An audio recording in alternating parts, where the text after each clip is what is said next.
Welcome to Tech Bytes and News, your daily roundup of articles featured in Hacker News. Today, we're diving into a fascinating development in food safety. QR codes revealing heavy metal content in baby food. It's a game changer, wouldn't you say? Absolutely. A massive leap forward. Parents are understandably concerned about heavy metals in baby food. This California law, requiring monthly testing and QR code disclosure, is a huge step towards transparency, right? Precisely.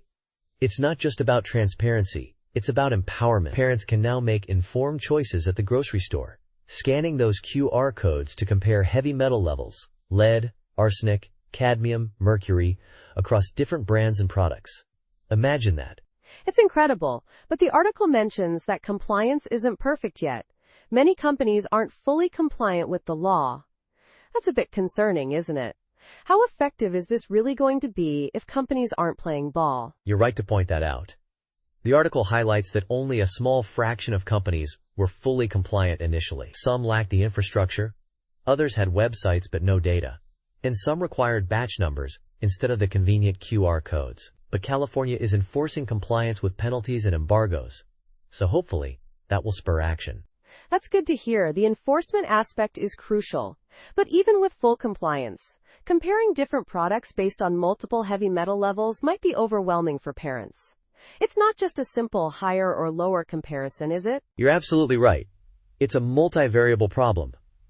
One product might be higher in lead but lower in arsenic than another. The article suggests that while initially overwhelming, parents will learn to interpret the data and make better choices over time. It's a learning curve, but the information is there to help them. The article also discusses how these heavy metals get into the food chain, from soil contamination to post-harvest processes. It's a complex issue, and it highlights the importance of sustainable agricultural practices. Fascinating stuff. Absolutely. The article traces the heavy metals back to soil contamination from things like volcanic activity and leaded gasoline, and even synthetic fertilizers. It also points out that some plants, like sweet potatoes and rice, are particularly good at absorbing these metals from the soil. It's a reminder of the interconnectedness of everything. And the article mentions the FDA's Closer to Zero campaign, aiming to reduce heavy metal exposure in children. But the FDA's guidance isn't mandatory, which is a bit disappointing. This California law feels like a much stronger push for change. Exactly. The FDA guidance sets limits, but doesn't enforce them. California's law is proactive and enforceable. It's a model that other states could, and hopefully will, follow. It's a significant step towards protecting infants' health. So while there are challenges with full compliance and data interpretation, the overall impact of this California law is undeniably positive.